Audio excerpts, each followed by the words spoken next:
నమస్తే ఆంధ్రప్రభకి స్వాగతం. నేను ప్రియా కౌశిక్. ట్రంప్ ఒక పెద్ద డిజాస్టరే చేశారని అనుకోవాలి. ఒక అనాలోచన వలన, ఒక స్ట్రాటజీ లేకపోవడం వలన గ్లోబల్ ఎకానమీనే దెబ్బతీశారని చెప్పుకోవాలి.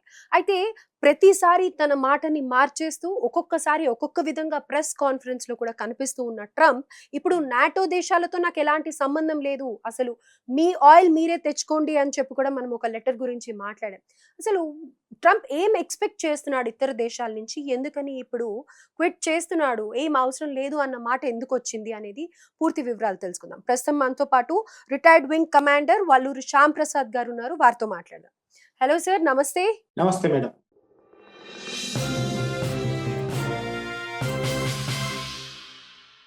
సార్, సో డొనాల్డ్ ట్రంప్ అంటే ఒక స్ట్రాటజీ లేకపోవడం అనుకోవచ్చు. లేకపోతే ఒక పెద్ద దిక్కుగా చూసే యూఎస్ఏని మనం అలాగే పెద్దన్న అని కూడా అంటూ ఉంటాం ట్రంప్‌ని.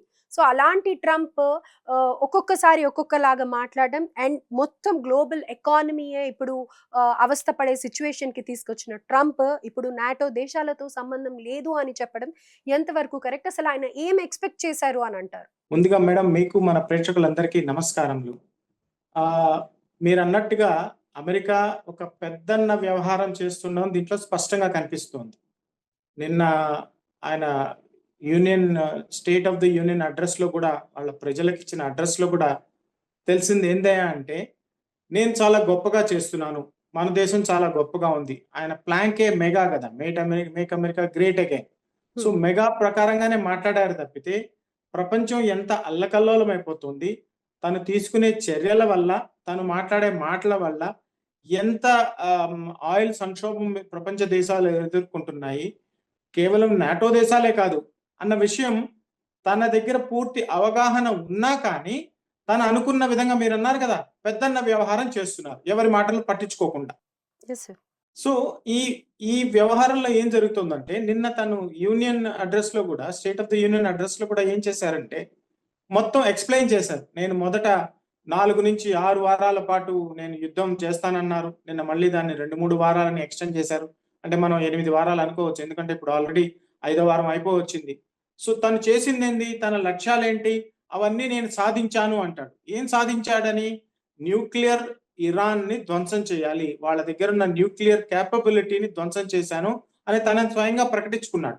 హ్మ్. అసలు అమెరికా యుద్ధంలోకి ఎందుకు దిగింది? వాళ్ళ దగ్గరున్న 490, 500 కేజీల ఎన్రిచ్డ్ యురేనియం పట్టుకుంటే, వాళ్ళకు ఒక 10 న్యూక్లియర్ బాంబులు చేసే శక్తి ఉంటుంది కాబట్టి, దాన్ని స్వాధీనం చేసుకోవాలని.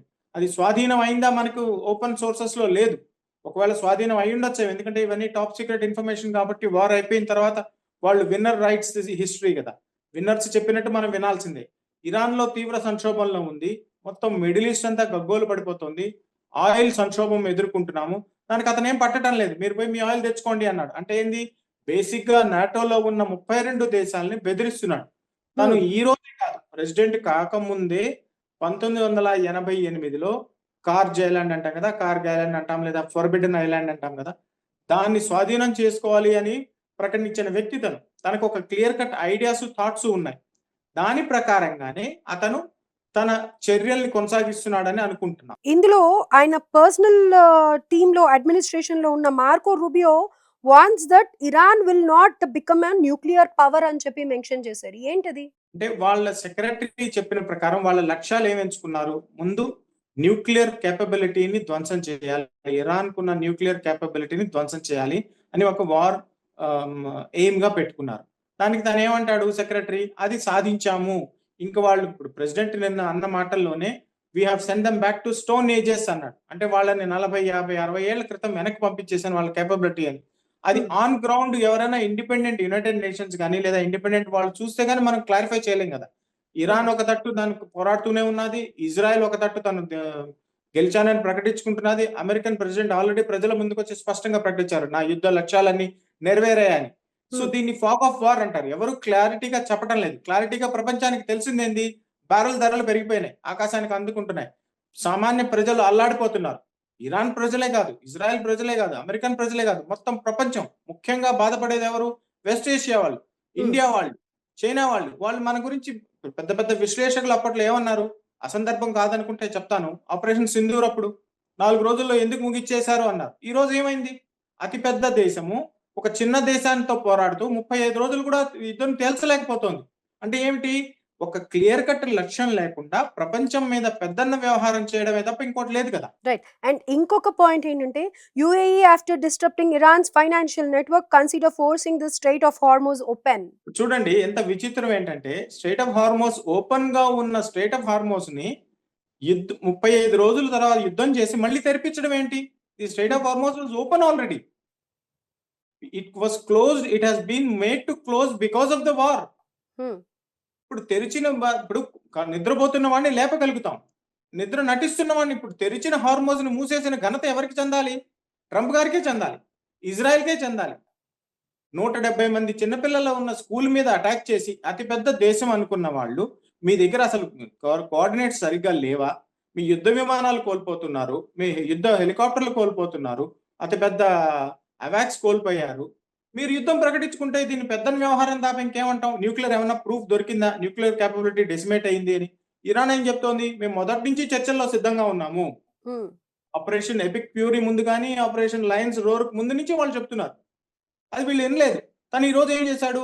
మొత్తం తన స్పీచ్‌లో అంతకుముందు జరిగిన యుద్ధాలన్నీ లెక్కపెడుతూ నేను 32లోనే ఒక చోటుకి వచ్చేసాను. 32 రోజుల్లోనే అంతకుముందు యుద్ధాలు ఏళ్ల తరబడి జరిగాయని చెప్పుకుంటే మనం ఏం చేయగలం? ఒక దేశ రాష్ట్రపతి ఆయన. అతి ముఖ్యమైన ప్రధానమైన పదవిలో ఉన్న వ్యక్తి. ప్రపంచాన్ని అల్లకల్లోలం చేసే నిర్ణయాలు తీసుకుంటున్నామంటే ఈ రోజు మనం ఉన్న పరిస్థితుల్లో ఎందుకంటే అందుకే మన దేశాన్ని మనం కాపాడుకుంటే మన దేశంలో మన ప్రభుత్వం చేస్తున్న పనులకి మనకి విలువ తెలుస్తుంది. వీళ్ళ మాటలు వింటూ ఉంటే. అయితే ఇంకొక last one sir. Trump says Iran has asked for a ceasefire. The US will consider it only if the strait of Hormuz is reopened. అంటే తను ఇప్పుడు పర్షియన్ గల్ఫ్‌లో స్ట్రెయిట్ ఆఫ్ హార్మోస్ ద్వారా పర్షియన్ గల్ఫ్ నుంచి oil రావాలి.